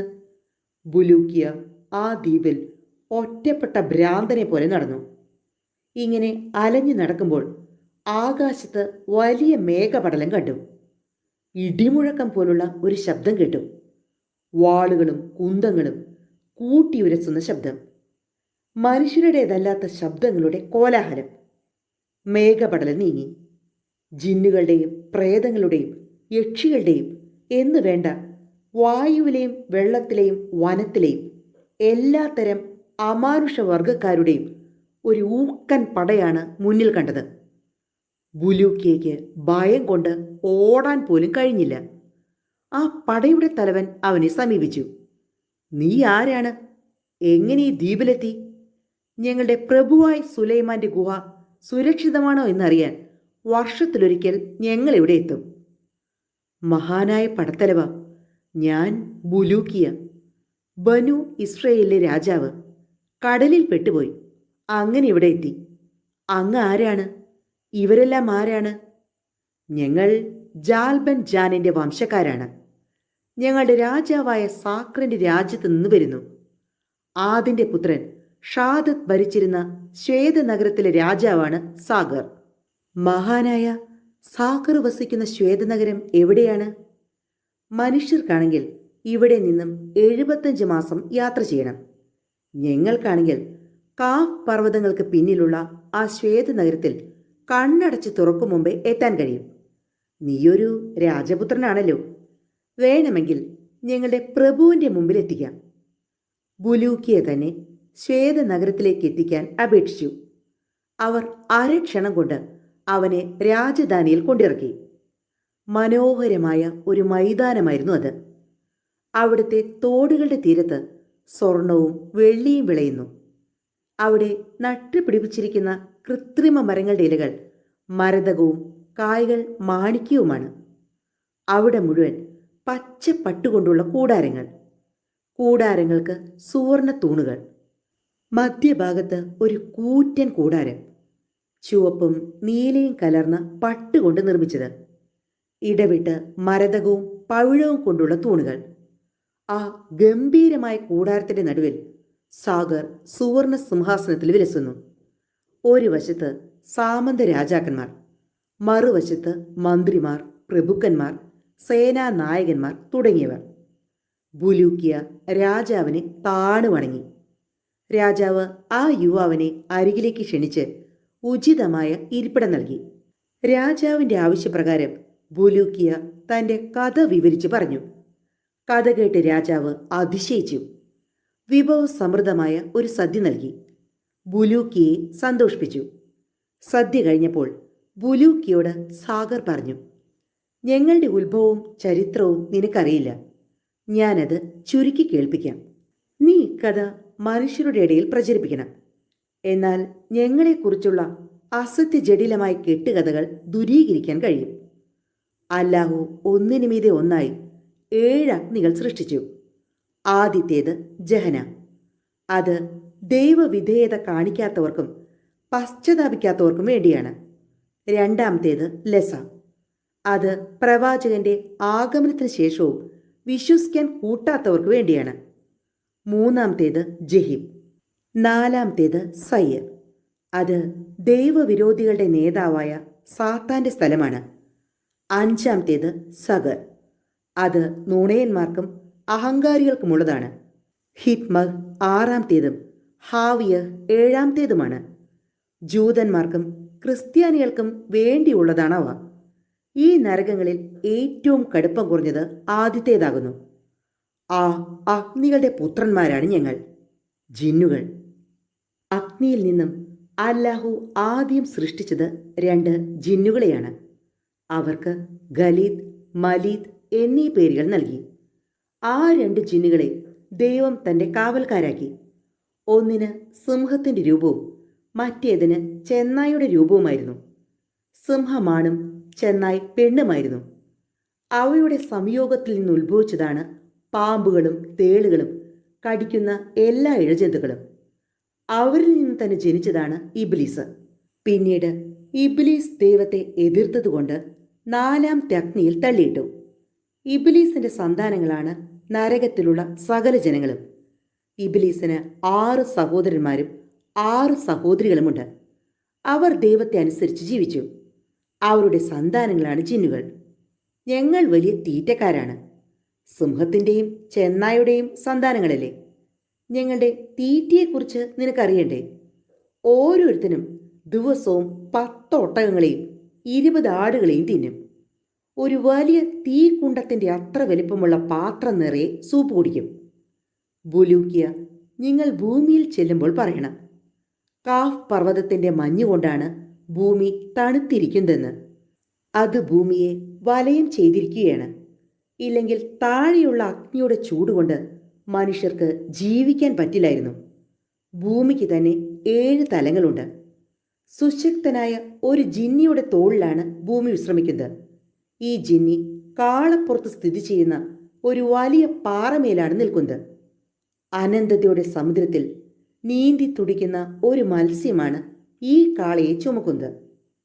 അനന്തതയുടെ സമുദ്രത്തിൻ്റെ അടിത്തട്ടാണ് നരകത്തിൻ്റെ മേൽത്തട്ട്. ഭീമാകാരനായ ഒരു സർപ്പത്തിന്റെ മുഖത്താണ് 7 ഭാഗങ്ങൾ ഉൾക്കൊള്ളുന്ന നരകത്തിന്റെ സ്ഥാനം. അന്ത്യവിധി ദിനത്തിൽ ആ സർപ്പം ദൈവത്തിന്റെ മുമ്പിലേക്ക് നരകത്തെയും അതിലെ ജനങ്ങളെയും വിളിക്കും. ദൈവം അവസാന വിധി നടത്തും. ഞങ്ങളുടെ വയസ്സിന് മാറ്റമില്ല. ഞങ്ങൾ ഒരിക്കലും വൃദ്ധരാകാറില്ല. ഭൂമിയിലെ എല്ലാ ജീവജാലങ്ങൾക്കും നാശമുണ്ട്. ഞങ്ങൾക്ക് നിത്യയൗവനം സിദ്ധിച്ചതിന് കാരണമുണ്ട്. ഞങ്ങൾ ജീവിത ജലധാരയിലെ ജലം പാനം ചെയ്യുന്നു. ഗിദർ ആണ് ആ ജലധാരയുടെ രക്ഷകൻ. ബുലൂക്കിയ കഥ ശ്രദ്ധാപൂർവം കേട്ടിരുന്നു. അയാളെ ജിന്നുകളുടെ രാജാവിന് ഇഷ്ടമായി. ബുലൂക്കിയ, നിന്നെ എനിക്ക് വളരെ ഇഷ്ടമായി. എൻ്റെ കഥ നീ കൗതുകത്തോടെ ശ്രദ്ധിച്ചുവല്ലോ. ഞാൻ നിന്നെ നിന്റെ സ്വന്തം രാജ്യത്തെത്തിക്കാം. രാജകുമാരൻ നന്ദി പറഞ്ഞു. ജിന്നിയുടെ ഔദാര്യത്തിന് വീണ്ടും വീണ്ടും നന്ദി പറഞ്ഞു. സുശക്തനായ ഒരു ജിന്നിയുടെ തോളിൽ കയറി നിമിഷ നേരങ്ങൾക്കുള്ളിൽ ബുലൂക്കിയ സ്വന്തം രാജ്യത്തിൻ്റെ അതിർത്തിയിലെത്തി. ബുലൂക്കിയ തൻ്റെ നഗരം കണ്ടപ്പോൾ ആഹ്ലാദിച്ചു. 5 വർഷത്തിന് ശേഷം അങ്ങനെ ബുലൂക്കിയ തൻ്റെ രാജ്യത്തെത്തിച്ചേർന്നു. പിന്നീട് എനിക്ക് ബുലൂക്കിയെപ്പറ്റി ഒരു വിവരവും ലഭിച്ചിട്ടില്ല. ഹാസിബ്, നീ ഏതായാലും തിരക്ക് പിടിച്ച് ഓടിപ്പോകരുത്. ഇനിയും അനവധി കഥകൾ കേൾപ്പിക്കാനുണ്ട്. യാംലികയുടെ നിർദ്ദേശപ്രകാരം നാഗകന്യകകൾ വിഭവസമൃദ്ധമായ സദ്യ നൽകി ഹാസീബിനെ സൽക്കരിച്ചു. അവരുടെ സംഗീതവും നൃത്തവും വിരുന്നും കഴിഞ്ഞപ്പോൾ യാംലികയും തോഴിമാരും വേനൽക്കാല വാസസ്ഥലത്തേക്ക് പോകുവാൻ ഒരുക്കം തുടങ്ങി. തൻ്റെ അമ്മയെയും ഭാര്യയെയും ഓർത്ത് വ്യസനിച്ചിരുന്ന ഹാസി പറഞ്ഞു, രാജ്ഞി, ഞാൻ വെറും ഒരു മരം വെട്ടുകാരനാണ്. എന്നിട്ടും ഭവതി എന്നെ അത്യധികം ബഹുമാനിച്ചു. ആനന്ദകരമായ ജീവിതത്തിലേക്ക് ക്ഷണിച്ചു. എനിക്ക് മാതാവും ഭാര്യയുമുണ്ട്. അധികകാലം അവരെ പിരിഞ്ഞിരിക്കാനുള്ള ശക്തിയില്ല. എന്നെ കാണാതെ ദുഃഖം കൊണ്ടും ഉത്കണ്ഠ കൊണ്ടും അവർ ജീവൻ വിടിയും. ഭവതിയുടെ കഥകൾ കേട്ട് രസിക്കാതെ ഇവിടം വിടുന്നതിലുള്ള ദുഃഖം ജീവിതം മുഴുവൻ തുടർന്നു നിലനിൽക്കും. യാംലിക രാജ്ഞി ഹാസിബിന്റെ ദുഃഖം മനസ്സിലാക്കി. ഹാസിബ്, നിന്നെ ഞാൻ ഭാര്യയുടെയും മാതാവിൻ്റെയും സമീപത്തേക്ക് തന്നെ അയക്കാം. നിന്നെപ്പോലുള്ള കഥാശ്രവണ കുതികളെ വിട്ടയക്കുന്നത് എനിക്ക് ദുഃഖകരമാണെങ്കിലും, പക്ഷേ നീ ഒരു വാഗ്ദാനം ചെയ്യണം. ജീവിതത്തിൽ ഒരിക്കലും സ്നാനമന്ദിരത്തിൽ കുളിക്കരുത്. ഈ വാഗ്ദാനം ലംഘിച്ചാൽ നീ നശിച്ചു പോകും. അത്രമാത്രമേ എനിക്ക് പറയാനുള്ളൂ. വിചിത്രമായ പ്രതിജ്ഞാ നിർദ്ദേശം ഹാസീബിനെ അതിശയപ്പെടുത്തി. എന്നാലും രാജ്ഞിയുടെ ആഗ്രഹം ലംഘിക്കാൻ ഇഷ്ടമല്ലാതിരുന്നതിനാൽ ഹാസീബ് സത്യം ചെയ്തു. ഒരു നാഗകന്യക ഹാസീബിന് വഴി കാണിച്ചു കൊടുത്തു. ഹാസീബ് വീട്ടിലെത്തി വാതിലിൽ മുട്ടി. വാതിൽ തുറന്ന മാതാവ് മകനെ കണ്ട് ആനന്ദത്തോടെ കെട്ടിപ്പിടിച്ചു. ശബ്ദം കേട്ട് ഹാസീബിന്റെ ഭാര്യ ഓടി വന്നു. തൻ്റെ പ്രിയതമനെ കണ്ടപ്പോൾ അവൾക്കുണ്ടായ സന്തോഷം സീമാതീതമായിരുന്നു. ഹാസീബ് മരം വെട്ടുകാരായ കൂട്ടുകാരെപ്പറ്റി അമ്മയോട് ചോദിച്ചു. ഹാസീബിന്റെ മരണത്തെക്കുറിച്ച് അവർ കള്ളം പറഞ്ഞതും അവർ സമ്പന്നരായ കച്ചവടക്കാരായി ജീവിക്കുന്നതുമെല്ലാം അമ്മ മകനോട് പറഞ്ഞു. ഹാസീബ് അല്പനേരം ആലോചനയിലാണ്ടു. പിന്നീട് പറഞ്ഞു, അമ്മേ, നാളെ നിങ്ങൾ ചന്തയിൽ പോകണം. ഞാൻ തിരിച്ചു വന്നെന്ന വാർത്ത അവരെ അറിയിക്കണം. എനിക്കവരെ കാണാൻ ആഗ്രഹമുണ്ടെന്ന് പറയണം. പിറ്റേ ദിവസം രാവിലെ ഹാസീബിന്റെ മാതാവ് മരം വെട്ടുകാരായ പുതിയ ധനികരെ കണ്ട് മകന്റെ ആഗമന വാർത്ത അറിയിച്ചു. അവരുടെ മുഖം വാടി. ഹാസീബിനെ തങ്ങളുടെ കൂട്ടത്തിലേക്ക് തിരിച്ചെടുക്കാൻ തയ്യാറാണെന്ന് അവർ പറഞ്ഞു. അവരെല്ലാവരും കൂടി ആലോചിച്ച് ഹാസീബിന് സമ്മാനമായി വില പിടിച്ച വസ്ത്രങ്ങളും ആഭരണങ്ങളും മറ്റും കൊടുത്തയച്ചു. തങ്ങളുടെ എല്ലാ ധനങ്ങളും ഹാസീബുമൊത്ത് പങ്കിടാൻ തയ്യാറാണെന്നും തങ്ങൾ ചെയ്ത കുറ്റം പൊറുക്കണമെന്നും അവർ അപേക്ഷിച്ചു. ഹാസീബ് സമ്മാനങ്ങളെല്ലാം സന്തോഷത്തോടെ സ്വീകരിച്ചു. അവൻ ആ കൂട്ടുകാരോട് പറഞ്ഞു, കഴിഞ്ഞത് കഴിഞ്ഞു, എല്ലാം വിധിയാണ്. അങ്ങനെ ഹാസീബ് ധനികനായി. ചന്തയിൽ ഒരു നല്ല പീടിക വാങ്ങി കച്ചവടം തുടങ്ങി. ഹാസീബിന്റെ വാണിജ്യശാല കാലക്രമേണ ആ നഗരത്തിലെ ഏറ്റവും പ്രസിദ്ധമായ സ്ഥാപനമായി. ഒരു ദിവസം ഹാസീബ് പീടികയിലേക്ക് പോകുമ്പോൾ സ്നാനമന്ദിരത്തിന്റെ കവാടത്തിൽ അതിന്റെ ഉടമസ്ഥൻ നിൽക്കുന്നത് കണ്ടു. അയാൾ ഹാസീബിനെ സ്നാനമന്ദിരത്തിലേക്ക് ക്ഷണിച്ചു. ഹാസീബ് തന്റെ പ്രതിജ്ഞയോർത്ത് ക്ഷണം നിരസിച്ചു. പ്രതിജ്ഞയുടെ കഥ ഉടമസ്ഥനെ അറിയിച്ചപ്പോൾ അയാൾ പുച്ഛിച്ചു. നിങ്ങൾ സ്നാനമന്ദിരത്തിൽ കുളിക്കാൻ വരണം. എൻ്റെ ആഗ്രഹം നിരസിക്കരുത്. നിരസിച്ചാൽ ഞാൻ എൻ്റെ 2 ഭാര്യമാരെയും മൊഴിച്ചൊല്ലും. സ്നാനമന്ദിരക്കാരൻ്റെ പ്രതിജ്ഞ കേട്ട് അവിടെ കൂടി നിന്നവരെല്ലാം സ്നാനമന്ദിരത്തിൽ 1 പ്രാവശ്യമെങ്കിലും കുളി നടത്തണമെന്നും മറ്റൊരാളുടെ പ്രാർത്ഥന തിരസ്കരിക്കരുതെന്നും ഉപദേശിച്ചു. ഹാസീബ് കൂട്ടാക്കില്ലെന്ന് കണ്ടപ്പോൾ അവരെല്ലാവരും കൂടി ഹാസീബിനെ ബലമായി പിടിച്ച് സ്നാനമന്ദിരത്തിലാക്കി. പരിചാരകൻ കുളിപ്പിക്കാൻ തുടങ്ങി. കുളി കഴിഞ്ഞപ്പോൾ ഉടമസ്ഥൻ ഹാസീബിന് സർബത്ത് കൊടുത്തു. എന്തെല്ലാം പ്രത്യാഘാതങ്ങൾക്കാണ് താൻ പാത്രമാവുകയെന്നോർത്ത് ദുഃഖിച്ചിരിക്കുന്ന ഹാസീബിനെ രാജാവിൻ്റെ അനുചരന്മാർ വന്ന് ബന്ധിച്ച് രാജധാനിയിലേക്ക് കൊണ്ടുപോയി. മന്ത്രി ഉത്കണ്ഠാഭരിതനായി അവിടെ കാത്തു നിൽക്കുന്നുണ്ടായിരുന്നു. മന്ത്രി ഹാസീബിനെ രാജധാനിയിലേക്ക് കൊണ്ടുപോയി. മന്ത്രിമാരുടെയും ഉദ്യോഗസ്ഥന്മാരുടെയും അനുചരന്മാരുടെയും നടുവിൽ സുവർണ മഞ്ചത്തിൽ നേർത്ത പട്ടുകൊണ്ട് ആപാദചൂടം ആവൃതനായി രാജാവ് ശയിക്കുന്നുണ്ടായിരുന്നു. തൻ്റെ മരണം അടുത്തെന്ന് ഹാസീബിന് തോന്നി. മന്ത്രി ആദരപൂർവ്വം ഹാസീബിനോട് പറഞ്ഞു, ദാനിയേലിന്റെ പുത്ര, ഞങ്ങൾ രാജാവിൻ്റെ ജീവരക്ഷയ്ക്കായി നിങ്ങളെ കാത്തിരിക്കുകയായിരുന്നു. ഞങ്ങളുടെ രാജാവിന് മാരകമായ ത്വക്ക് രോഗം പിടിപ്പെട്ടിരിക്കുന്നു. ദാനിയേലിന്റെ പുത്രനായ അങ്ങയ്ക്ക് അദ്ദേഹത്തെ രോഗവിമുക്തനാക്കാൻ കഴിയും. ഞാൻ ദാനിയേലിന്റെ പുത്രനാണ് എന്നുള്ളത് ശരി തന്നെ. പക്ഷേ എനിക്കൊന്നും അറിയില്ലെന്നുള്ളതാണ് വാസ്തവം. ഞാൻ ഒന്നും പഠിച്ചിട്ടില്ല. അമ്മ എന്നെ പലതും പഠിപ്പിച്ചു നോക്കി. പക്ഷേ ഞാൻ കൂട്ടാക്കിയില്ല. ഒടുവിലവർ ഒരു കയറും കോടാലിയും വാങ്ങിത്തന്നു. അങ്ങനെ ഞാൻ മരംവെട്ടുകാരനായി. ആ ജോലി മാത്രമേ ഞാൻ പഠിച്ചിട്ടുള്ളൂ. ഹാസീബ്, ഞങ്ങൾക്കത് അറിയാം. നിനക്ക് മാത്രമേ ഈ രോഗം സുഖപ്പെടുത്താനാകൂ. നീ യാമ്ലിക രാജ്ഞിയെ അറിയും. ഈ രോഗത്തിനുള്ള ഔഷധം ഭൂഗർഭരാജ്ഞിയായ യാമ്ലികയുടെ കയ്യിലുണ്ട്. ഞാൻ അറിയില്ല അങ്ങനെ ഒരു രാജ്ഞിയെ. ഞാൻ കേട്ടിട്ട് പോലുമില്ല എന്ന് പറഞ്ഞ് ഹാസീബ് ഒഴിയാൻ നോക്കി. പക്ഷേ മന്ത്രി ചിരിച്ചുകൊണ്ട് പറഞ്ഞു, നിഷ്പ്രയോജനമായ വാക്കുകൾ. നീ നാഗറാണിയായ യാഗ്മാലിയുടെ അരികിലായിരുന്നെന്ന് ഞങ്ങൾക്കറിയാം. യാഗ്മാലിയെ സന്ദർശിച്ച് തിരിച്ചെത്തുന്നവർ സ്നാനമന്ദിരത്തിൽ കുളിച്ചാൽ ഉദരഭാഗത്തെ തൊലി കറുത്തുപോകും. ഇത് ഞാൻ ഗ്രന്ഥത്തിൽ വായിച്ചിട്ടുണ്ട്. സ്നാനമന്ദിരത്തിൽ കുളിക്കുന്നവരുടെയെല്ലാം ഉദരം കറുക്കുന്നുണ്ടോ എന്ന് നോക്കുവാൻ ഞാൻ ചാരന്മാരെ നിയോഗിച്ചിരുന്നു. അവരാണ് നിന്റെ ഉദരചർമ്മം കറുത്ത നിറമായി എന്ന് ഇവിടെ വന്നറിയിച്ചത്. അങ്ങനെയായിരിക്കാം. പക്ഷേ ഞാൻ രാജ്ഞിയെ അറിയില്ല. ഹാസിബ് വീണ്ടും ആവർത്തിച്ചു. മന്ത്രി ഹാസിബിന്റെ വസ്ത്രം മാറ്റി അവന്റെ ഉദരഭാഗത്തെ കറുത്ത നിറം കാണിച്ചു കൊടുത്തു. ഞാൻ ജനിക്കുമ്പോൾ തന്നെ എൻ്റെ വയറ്റത്ത് ഈ കറുപ്പ് നിറമുണ്ട്. പിന്നെയും അവൻ ഒഴിയാൻ നോക്കി. അതും ഞങ്ങളുടെ ചാരന്മാർ നോക്കി വച്ചിരുന്നു. നുണ പറയണ്ട. മന്ത്രി ചിരിച്ചു. എന്തൊക്കെ പറഞ്ഞിട്ടും അവൻ കൂട്ടാക്കില്ലെന്ന് കണ്ടപ്പോൾ മന്ത്രി അംഗരക്ഷകരെ വരുത്തി. അവർ ഹാസീബിന്റെ കാൽവെള്ളയിൽ കഠിനമായി പ്രഹരിക്കാൻ തുടങ്ങി. വേദന ദുസ്സഹമായപ്പോൾ ഹാസീബ് നിലവിളിച്ചുകൊണ്ട് മന്ത്രിയുടെ ആജ്ഞ അനുസരിക്കാമെന്ന് സമ്മതിച്ചു. മന്ത്രി ഹാസീബിന് നല്ല ഉടയാടകൾ നൽകി. നല്ല കുതിരയെയും കൊടുത്തു. 2 പേരും കൂടി പൊട്ടിപ്പൊളിഞ്ഞ ഒരു കെട്ടിടത്തിനുള്ളിലേക്ക് കയറി. മന്ത്രിക്കൽപ്പം മന്ത്രവാദമൊക്കെ അറിയാമായിരുന്നു. മന്ത്രി ജപം തുടങ്ങി. സുഗന്ധദ്രവ്യങ്ങൾ ജ്വലിപ്പിച്ചു. ഹാസീബ് യാമ്ലിക രാജ്ഞി പ്രത്യക്ഷപ്പെടണമേ എന്ന് പ്രാർത്ഥിച്ചു. പെട്ടെന്ന് ഒരു ഭൂമികുലുക്കമുണ്ടായി. ഭൂമിക്കടിയിൽ നിന്നും 4 നാഗകന്യകൾ സ്വർണത്തളികയിൽ രാജ്ഞിയെ വഹിച്ചുകൊണ്ട് പ്രത്യക്ഷപ്പെട്ടു. നാഗരാജ്ഞിയുടെ മുഖം പഴുത്ത കനകം പോലെ തിളങ്ങി. രാജ്ഞി കോപത്തോടെ ഹാസീബിനെ നോക്കി.